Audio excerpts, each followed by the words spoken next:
Hello, hello, hello, hello. Hello, everyone, and welcome to Christy Iwuchukwu's Brilliance TV show.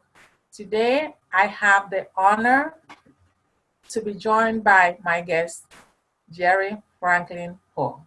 But first of all, let me tell you what this show is all about. This is where we spotlight today's top business leaders, entrepreneurs, unique and most successful individuals. And today, I am being joined by Jerry Franklin Poe. Yeah, let me tell you a little bit about Jerry. Jerry is the #1 certified revenue coach, not just a coach, #1 certified revenue coach in the country, not just in one city, in the country. And Jerry, today, beside the fact that he has been in business for 13 years, he is really known for his expertise in rejection therapy. He's known for his expertise in his legendary revenue model. And today he's going to really impact in all of us how to recover when you have been rejected. And really, can rejection help you to massive success, and how can it? So please help me welcome my guest, Jerry Franklin Poe. Jerry, welcome. Well, I'm glad to be here. I'm so glad you invited me on this show, be part of this program, to speak to your tribe and your audience. It's just a pleasure to be able to share with folks that are out there who are exploring their own entrepreneurial journeys. Thank you very much. So I hear the word rejection therapy, and it really makes sense to me. And we have rejection therapy. We have therapy in just about everything in life. So why not rejection therapy? But that was the first time I heard about rejection therapy. So can you share with our audience, behind every successful entrepreneur, every successful person for that matter, there's always a journey behind the success, but we don't always get to hear about the journey. We hear about being on top, but really the greatest lessons I learned in the journey. So take us back, kind of pull the curtain a little bit for us and share with us how it all began for you. All right, no problem at all. So the rejection therapy process started, #1, with myself. When I got started in business 13 years ago, well, actually, let's go back before that. I've been in business full-time 13 years, but I've been an entrepreneur for most of my adult life. I was just thinking about this a few weeks ago. I was 20 years old when I realized that I did not work for somebody else. I wanted to have my own business. So I just turned 40. So almost half my adult life, I've known I wanted to be an entrepreneur.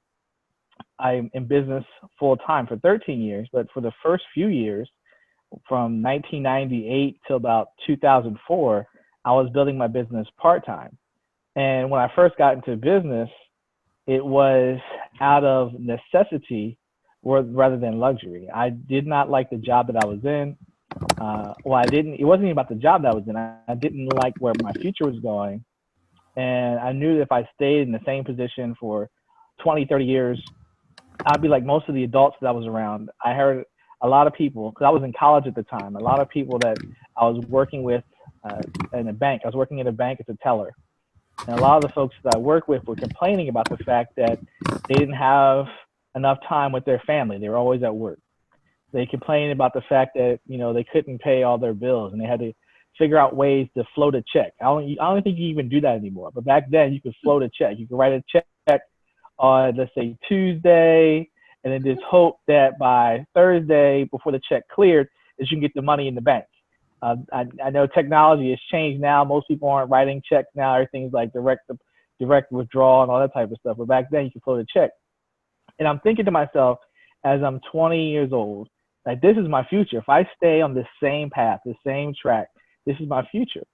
So I had all these goals. I said, I want to do well in life. I want to have nice things, nice car, nice house, provide for my family. I was thinking about the future, but I didn't like the track that I was on. So I decided to start my own business when I was 20 years old, right before my 21st birthday. And in the course of starting that business, it had a sales component. Well, sales is part of everything, whether people realize it or not. Sales is part of everything because businesses do not run without money. They do not run without revenue. And the only way revenue is generated is through making some type of sale. So I had to do sales, but I didn't like selling. All my life, I had this idea that sales was a bad thing, a negative thing. And, you know, no one wants to be in the sales business. I actually say that I can't sell. You know, I don't want to sell. So when I was shown an idea or a business that involved selling, they really didn't even call it selling. They were just like, you could just refer people or you could just sort through people. But I still was afraid of getting on the phone and calling people. I still was afraid of people telling me no. So I would avoid conversations. I would avoid making phone calls. I would avoid stuff that involved talking to people about what I had to sell. And of course, if you're not talking to anybody about what you have to sell, you're not going to make any money. Yes. And so the first person that had to receive rejection therapy was myself. I had to look at why I was afraid of the no. I had to look at why I was avoiding revenue producing activity. See, that's really key. I'm not sure if your listeners are catching this or not, but when we were in school, we're all graded. And a success of a student is, you know what their success is based on their PA. So if you go to school and you have a grading system where 4.0 is the highest, then you have them say, some people have a 2.0, some people have a 2.5, some people have a 3.0, some people have, you know, 3.8, whatever it might be. So we call that a GPA, a grade point average. Well, in business, how well your business is going is based on your RPA. Your RPA is your revenue producing activity. And my revenue producing activity was low, and the results of my business reflected that. So I had to look at why I was avoiding the sales conversations, why I was avoiding activity. I could find all types of things to do that would make myself seem busy, but not produce any revenue. So my journey was slow at first. I had a business, but the business wasn't making any money. And it took me a few years to figure out how to get past the ghost of my past, the things that I had in my past that were causing me to avoid producing revenue. And one of those was the fear of rejection. I had to look at why I was afraid of it. Where did that fear start? When was the first rejection I experienced? What did that rejection cause in me? And the emotional connection between that first rejection and how that carried through to adulthood, and how that first rejection changed how I saw the no, how I experienced receiving no, and then shaped every action I took from that point forward. So basically what was happening was my child self, my younger self, was now determining the future of my adult self.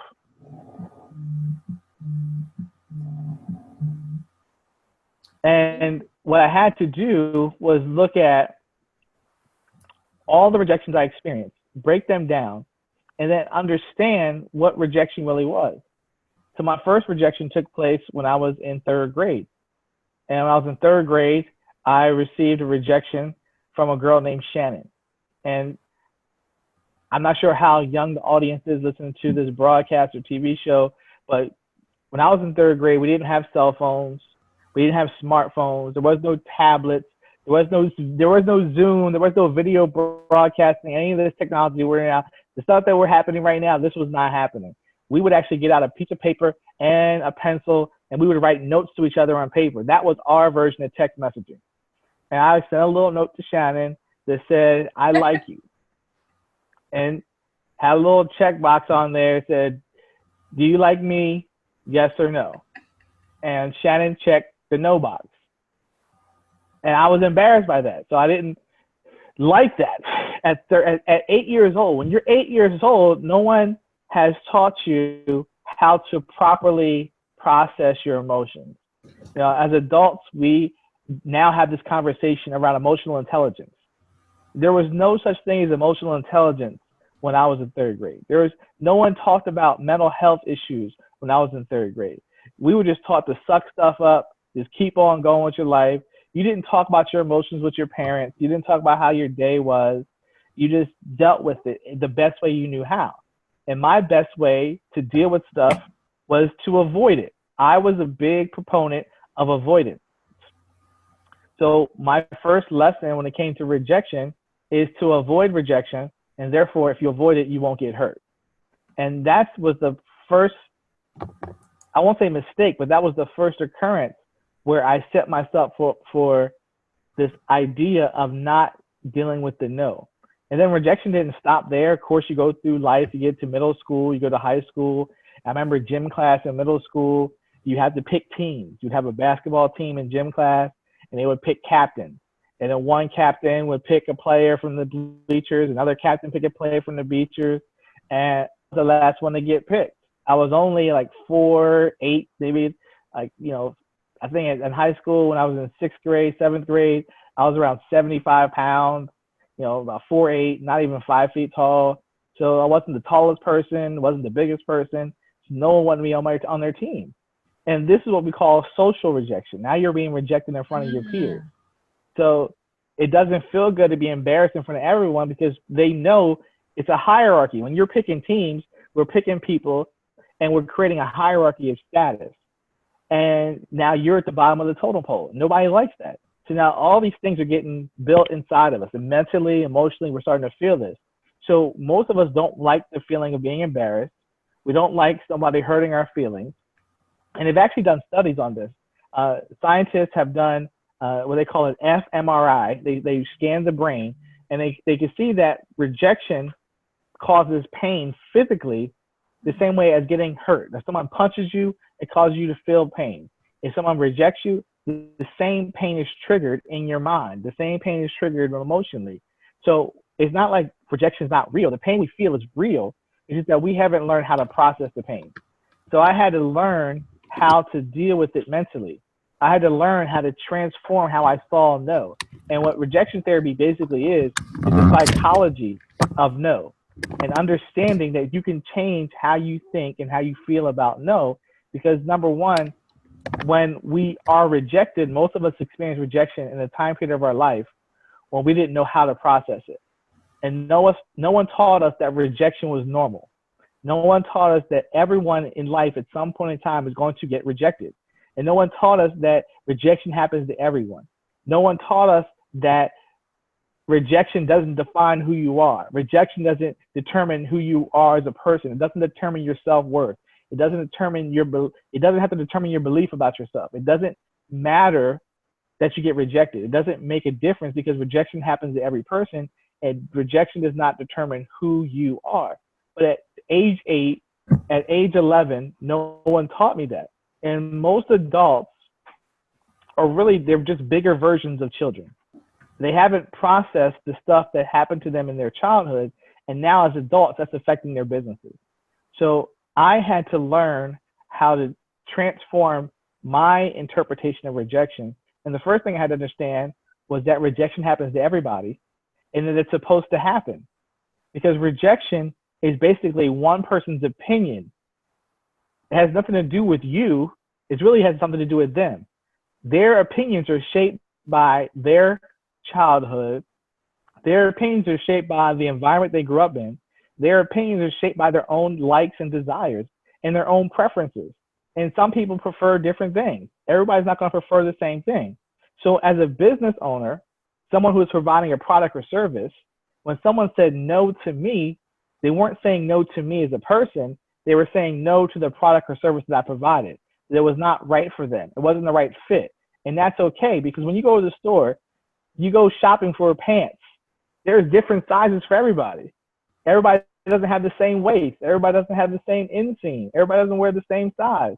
So you're just looking for the people who are going to be the right fit for you. That's why we have the rooms in the stores what they call a fitting room, where you go try the clothes on.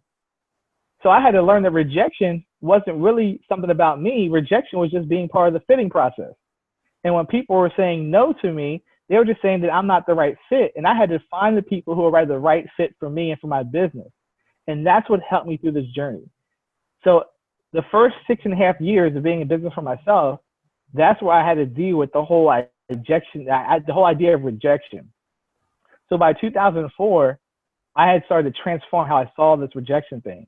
And that is what enabled my business to go to the next level. And I was able to walk away from my job, and I was able to go into business full time. So for the last 13 years, I've been able to go around the country, help people, help clients, help them deal with their rejection, help them deal with producing revenue in business, help them get past some of the things that are holding them back to produce the results that they want in their life and their business and for their family. I help them realize that they don't have to be robbed from their revenue.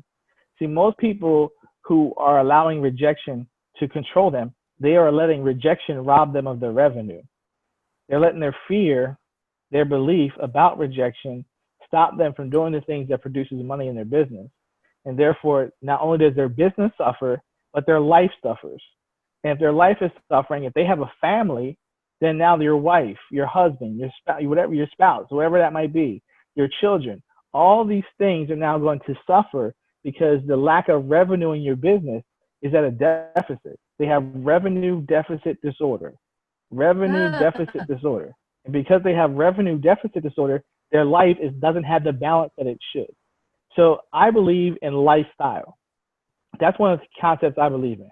This is just Jerry Franklin Poe's personal belief. Life is what God gave us. Our Creator gave us life. But style is what you bring to it. So everybody has a life, but not everybody has a lifestyle. Because style is what you do with the life that God gave you. Everybody has a life, but not everybody has a lifestyle. Everybody has a life, but not everybody has a lifestyle. I like that. And I love when you said that rejection is part of fitting your clothes to fit, seeing if your clothes fits or not. Wow, I really wish I had gotten to know you when I was in prepaid Lego. That was my first door to door. It's not even door to door, yes. Right. But I used direct to be sales. that woman you will see at Walmart every Saturday morning. I will be at Walmart just waiting for somebody to get out so that I can approach that person to buy the product. But what really turned me off was the fact that as soon as they see me coming, what happens? They'll run away. As soon as they see me coming, it's like, no, I don't want it. And that rejection, that was part of the reason I said I will never, ever do multi-level marketing, be involved in multi-level marketing. But I now realize that it wasn't that, because we have people in multi-level marketing making millions of dollars. It was just the fact that I didn't know how to do it. Because I believe that if I had had a good strategy on how to connect with a client, with a customer, not necessarily being pushy in selling, but rather connecting and sharing what I have and how what I have will benefit them, I probably would have had a different outcome. But of course, I didn't know what I didn't know, but now I know. Right. Thank you. Definitely, that makes a lot of sense, because I believe that whether we're talking about business or in life, I believe that rejection, knowing how to deal with the rejection is really a big part of it, because it can derail you in your business. It can huge impact. It can make a huge impact in your revenue and in your sales. If you don't have no sales, of course, you're not going to have any revenue. So that makes a lot of sense. So I'm going to follow up on that and ask you, so for somebody who is new to sales, you're new to business, especially a new business owner, what would you consider for them to do to be able to handle first rejection? How do you consider they will recover from that? All right, great question. Great question. So my philosophy around dealing with rejection or handling rejection comes in two parts. Part number one is shake it off. And part number two is embracing rejection. So what do I mean by shake it off? Well, I grew up in the church, and there was always a scripture that people would reference about Jesus talking to his disciples and telling them to go out and spread the gospel. So if we break this down from a business perspective, everyone in business has a product, they have a service, they have a message, they have something they want to offer people. So in the Bible, Jesus was telling his disciples to offer them Christianity or salvation. So we have a service or we have a product we want to offer people. But he told them that everyone you talk to is not going to want what you have to offer, and that when you have a person say no to you or reject you, you should shake the dust off your feet and then move to the next town. A lot of times first of all, we think, because this is an expectation, we think that we're not supposed to get a no. That's number one. So then when you think you're not supposed to get a no and you do get one, that is an unfulfilled expectation. And then anytime you have an unfulfilled expectation, that causes a negative emotion. I don't expect yeses, I expect no's to take place, because I understand that I have to go through the no's in order to get to the yes. So I know that yes is where I'm going. This is so critical for people to understand. I hope they write this down. Yes is where we're all going, but no is how we get there. Yes is where we're all going, but no is how you get there. So number one, I'm not expecting everyone to say yes, because typically only 20% of people actually do anything. So if 80% don't do anything, that means that your yes to no ratio probably would be somewhere of at least 1 out of 10 or 2 out of 10, which means you got to talk to at least 10 people in order to get one yes. Most folks are expecting to get results faster because they want things instantaneously. They don't want to put in work. They don't want to understand that some people are going to say no because most folks are negatively programmed anyway. In their mind, they have so much negativity that the first response that ever comes out their mouth is no. They're not programmed to say yes. Because most people are full of just negative thoughts, negative energy, negative emotion. So saying no to something, even though it could be something that helps them. You have people out here who are sick. They're trying to offer them free health care, and they're saying no to that. There are people out here who are saying no to things that could help them. So if someone's going to say no to something that could help them, then we know that there's something that's not right with that. So I'm telling people to expect the no. What they want to do is know that no is going to happen, and don't carry the negative emotion to the next conversation. You can't change the past. You can only change the future. So when a no does take place, the goal is to shake off the rejection. Shake it off. Whatever you have to do. If you have to go take a minute to yourself and clear your head, if you have to go outside, do some jumping jacks. See, because emotion has a connection to your physical motion. How you move, how your body is in action determines how you feel. When we wake up in the morning, some of us, I'm not a morning person. So as long as I lay in the bed, I'm never going to get up. But as soon as I get up and start moving around, now I feel more alive. I feel more awake. But as long as I lay down, I'm never feeling alive. I never feel awake. I just like, I just want to stay in here. And the bed is warm. It's nice and soft. I don't ever want to get out. So motion can create emotion. So if you have a no, if someone says no, then number one, you need to go figure out, you have to do something in order to shake that off. It could be go into the restroom and clap your hands together 3 or 4 times. Look in the mirror and say, I got this. That's 1 down. I tell people to go through at least 100 no's in order to embrace it. So not only shake it off, but inoculate yourself to the no. When I was in school, I was a wrestler. I was a varsity wrestler. And no one likes doing push-ups. No one likes doing sit-ups. But that's what you need to do in order to build up the endurance, the strength in order to win a match. The first week was always the toughest week because I was out of practice, out of shape. Most people, when they get a no, the no stops them from taking a further action. So they never get past the threshold of breaking through the no. See, what you want to do is find your no ratio. What is your yes to no ratio? What is your yes to no ratio? Well, most people never figure that out because they don't go through enough no's to begin with. Your goal should be, number one, to get a rejection journal. And number two, to go through 100 no's. So number one, get a rejection journal. Number two, go through 100 no's. The purpose of the journal is to jot down what happened with the rejection. See, a lot of times we're asking the wrong questions. We want to ask ourselves when we get a no, we want to say what went wrong. Don't ask yourself what went wrong. Ask yourself what happened. What did I do and what did they say? So for example, let's go back to your instance with prepaid legal. And you said every weekend you were at Walmart and people were running away from you. Well, what happened? You were acting like a crazy person. If somebody shows up at Walmart that you don't know and they start approaching you, your instinct as a human being is, I got to get away from this person. See, we had this mentality that I'm going to go out and recruit. I'm going to go out and recruit. That's crazy. Who goes out to recruit? Nobody. So that's not a normal activity. So therefore, it causes people to be on their guard because you're doing something that's not typical. You're doing something that's not standard. Versus, what if you were just out your daily life?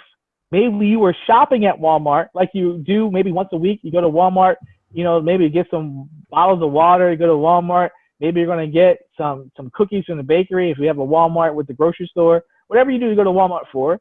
And you can just make conversation with someone while you're there. See, most people, they don't have a business lifestyle. So they don't make business as part of their daily activity. They're actually setting time to go out and actually do business stuff. And then they have what you call non-congruent activity, non-congruent conversations, because now it's a forced activity. When anything is forced, there's going to be resistance. If it's part of your daily conversation, when you could just be in the aisle and you see somebody and they're looking at something, you're like, oh, you like that brand too? I like that brand. What do you like about it? Then they start having a conversation. You ask them questions. You ask them questions about what they do, what they like, what's their interest. Why did you first get it? Why do you like it? Do you have a family? You can just have a conversation. In the course of that conversation, if you hear a need for your product or service, then that will lead to a transition, or maybe you can talk later, which is different than actually going out trying to hunt people down. See, so some of the rejection people are experiencing is because they don't have the right approach. So when you get your rejection journal, you can write down what happened. So now you can look back at it and to say, what am I doing that might be causing the no? And how could I adjust that so it's not going to be the same experience over and over and over again? But a lot of folks don't go through enough conversations. They don't ask for the sale enough, because in order to get a no, you have to put a person in a position to make a buying decision.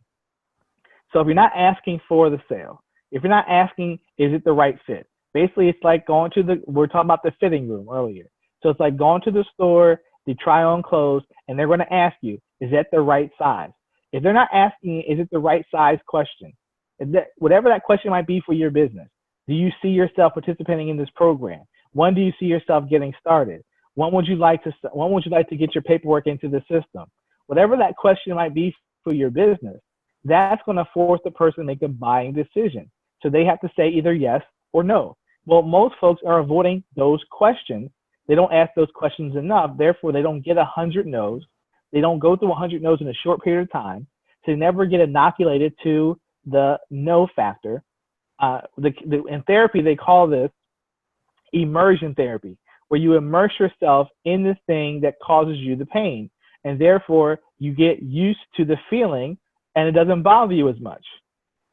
It's almost like the first time when you see athletes after the game and they drop themselves into a tub of ice. At first, the body reacts to it and you want to jump out, but eventually the body will adjust to the temperature of the ice. So whenever you get a no, it's going to be a shock until you keep getting a no and keep getting a no, keep getting a no, keep getting a no, keep getting a no, keep getting a no. Then eventually it won't be as much of a shock to you because you've experienced it before. And the key is to get as many no's in the shortest period of time. The more no's you get in a short period of time, the less trauma or pain or whatever emotional attachment you're going to have to the no, because it's just part of doing business. It's just part of doing business.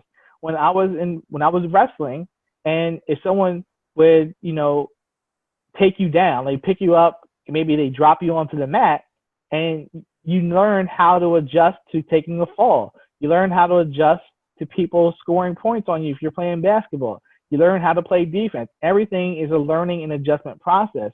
But for all the other areas of our lives, when we have these learning and adjustment processes, we are actually immersing ourselves in that activity, because most of us have been programmed to think that no is bad. We try to avoid it as much as possible, and therefore we never break through the emotional attachment, because we don't know our ratio of yes to no.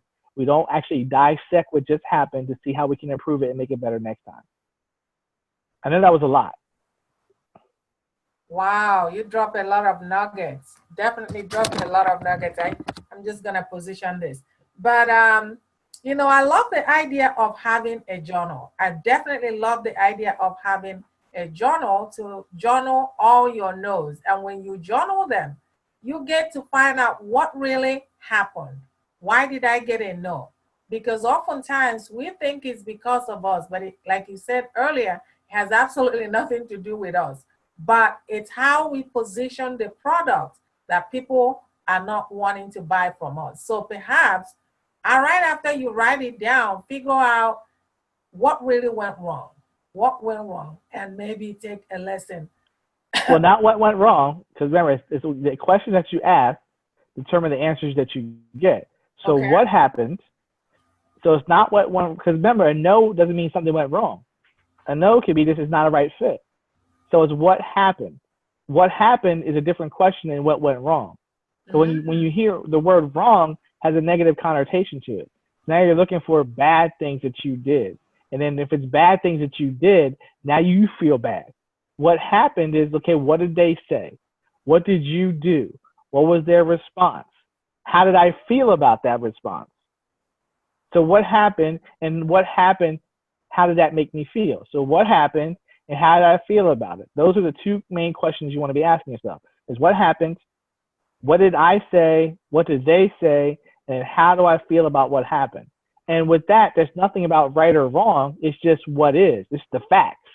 See, the facts don't necessarily have to be right or wrong. It's just what went down. Wow. You know, I just love this, your explanation of how to get over rejection and how you can actually use rejection to propel you to do better in the future, because that's really what therapy is, getting better. That's what therapy is. And so I want to follow up and ask you a question. How,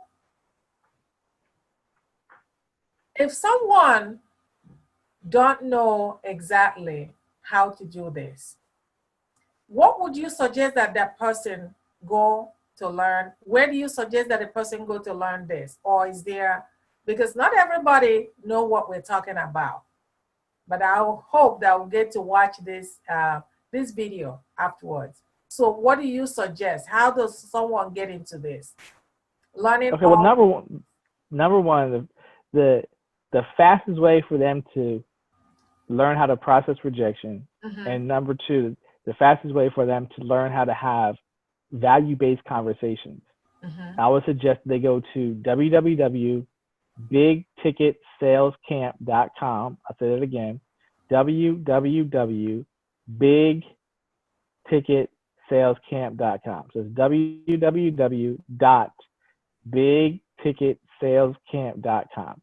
And we have a team of revenue professionals. So I'm part of a team of revenue coaches, certified revenue coaches, people that have been around this business for a long period of time in terms of generating revenue, not only for themselves, but for their clients. And what we teach is the evergreen sales sequence, which is part of the evergreen revenue model. And the whole process is, number one, understanding your signature selling style. Most folks, they have never taken an assessment. They don't know what their signature selling style, what that even is. Everybody has a different way that they sell. And you've been doing it your whole life, but no one's ever told you how to recognize it. So a lot of folks don't realize that their first sale was basically, most of us, our first sale was to our parents.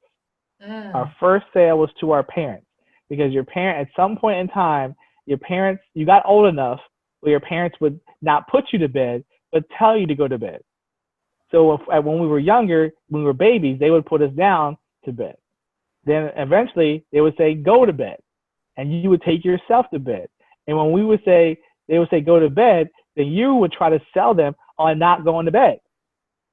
You would try to say, can I stay up? You would give them reasons, their excuses. You were trying to sell your parents on why it was better for you to stay up with them and not go to bed. That was a sales conversation. We came up with reasons why. Oh, I don't like the bed. I hear it all the time. My daughters, oh, the bed, the sheets, they hurt me. The sheets are itchy. Oh, my pillow, it's all this type of stuff. We have all these things we're trying to sell our parents on the idea that, oh, if I sleep in your bed, the sheets are better than the sheets in my bed. It's the exact same sheet. We're trying to sell them on these ideas. So we developed the selling style. All of us developed the signature selling style, but most folks don't know what that actually is. So when they go to www.bigticketsalescamp.com, part of the process, when we go have this, it's a 3-day boot camp. Part of the process of the boot camp is, number one, to learn your signature selling style. Number two, part of the boot camp is to understand how to have value-based conversations. So not only will we talk about the rejection therapy, how to deal with rejection, we're also going to talk about how to have value-based conversations, what's the structure that you need to have in order to do a proper interview, in order to have the right positioning for your product or your service, in order to create value when you talk about your product or service, so then you have more successful conversations. So that's one place. That's where I would say for everybody, if they want to make it easy for themselves, that's where I would suggest to go.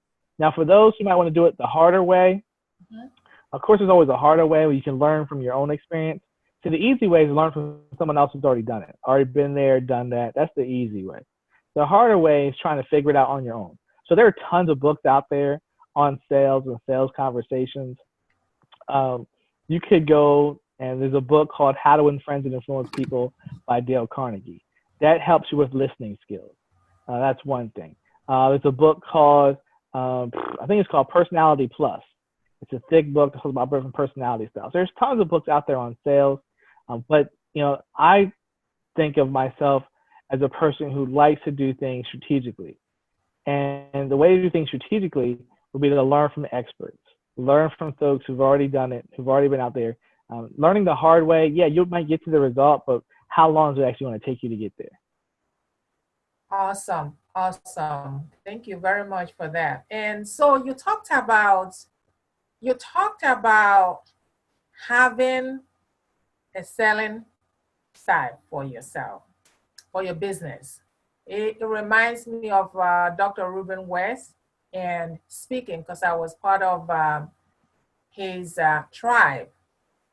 And so what would you consider, if you look at the people that you have coached,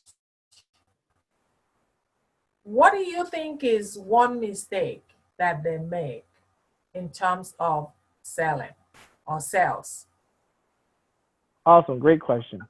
One of the biggest mistakes that people make outside of not asking for the sale, one of the biggest mistakes outside of that is they don't know the difference between logical benefits and emotional benefits.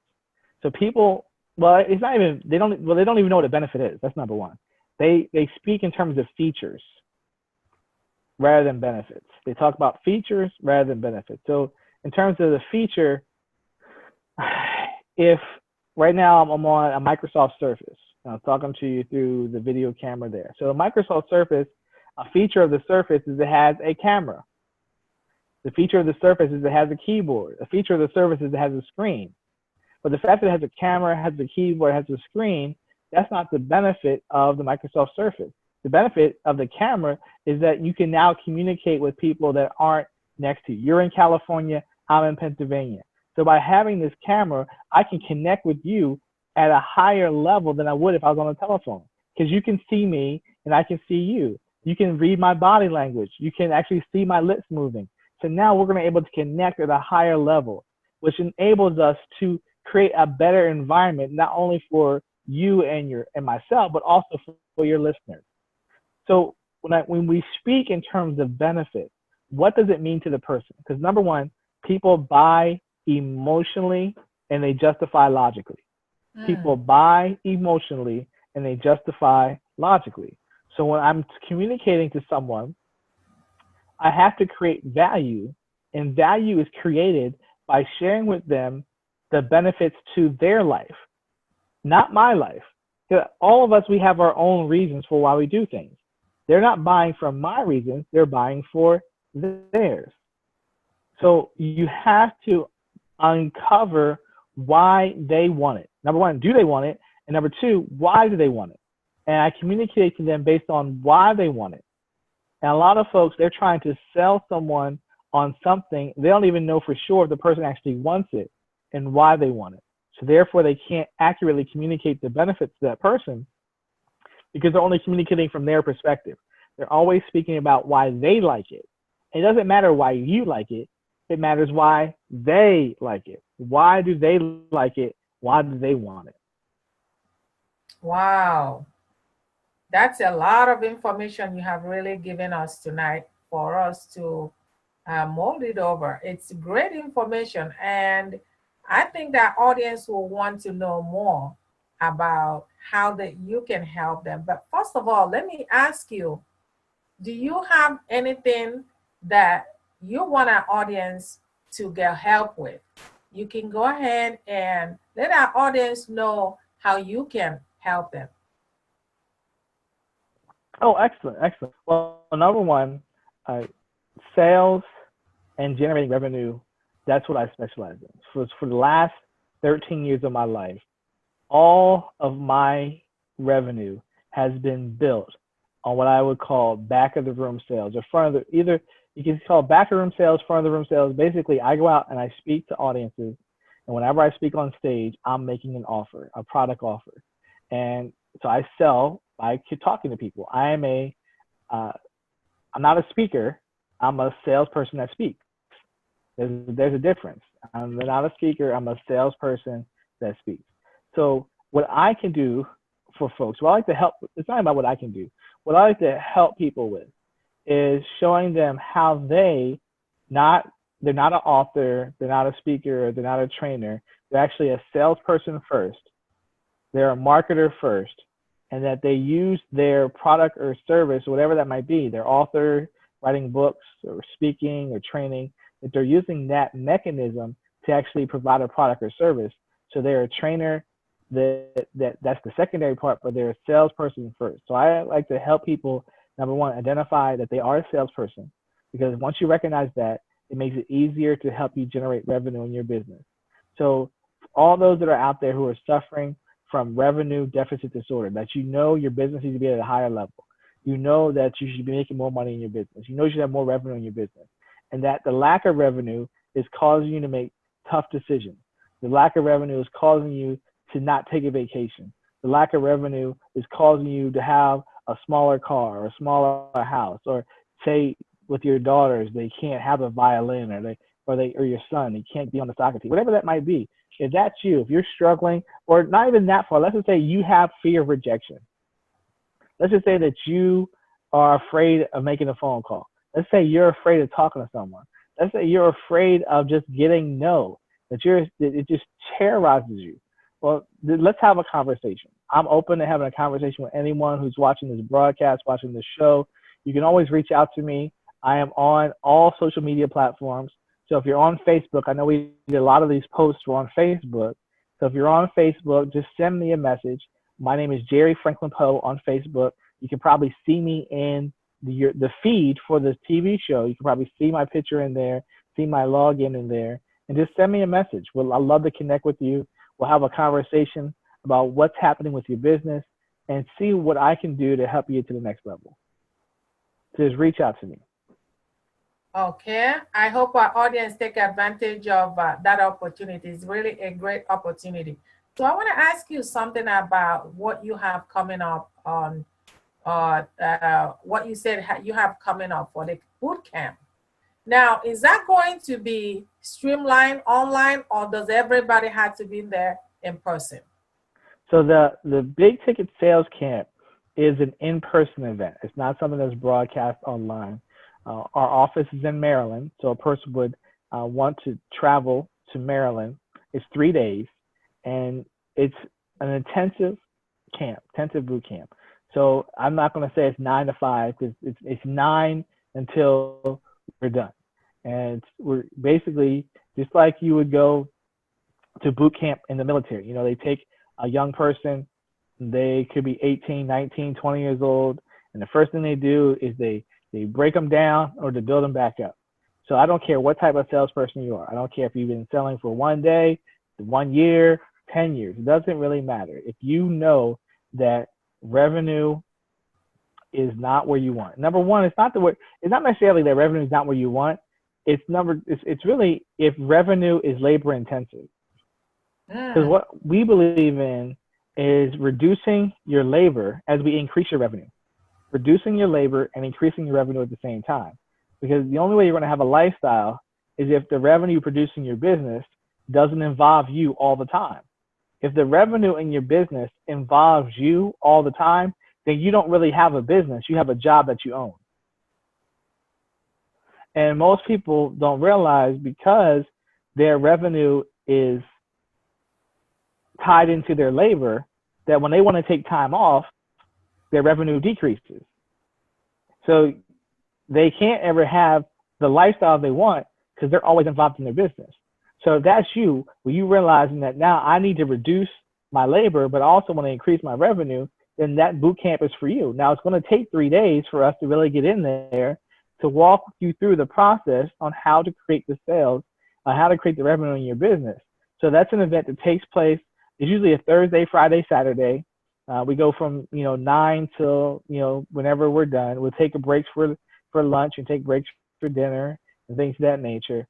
But it's one of those things that's going to, for those who decide to do it. And again, it's not a right fit for everybody. It's for those who are serious about making a destiny decision to take their revenue, because the year's not over yet. We still have November. We still have December.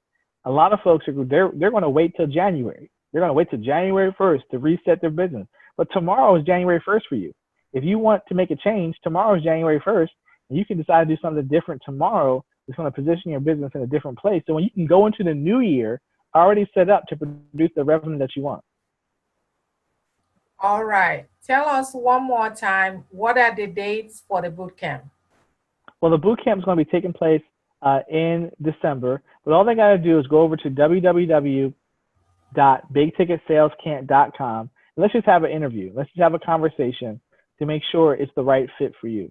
And then they'll get all the details, all the information once they make it through the interview process. Because this is not something we open up for hundreds of people.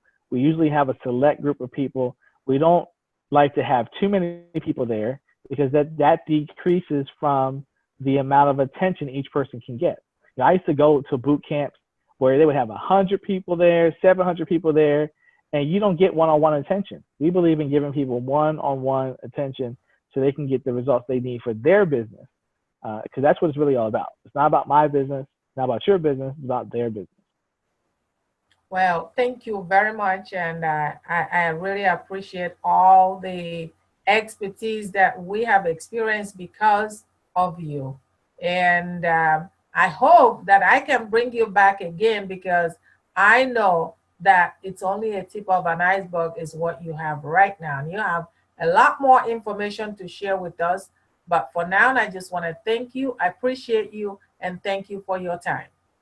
Oh, it's my pleasure. And I'm going to stop the video now and have people ask questions. Okay, if hopefully I can find this stuff. Okay.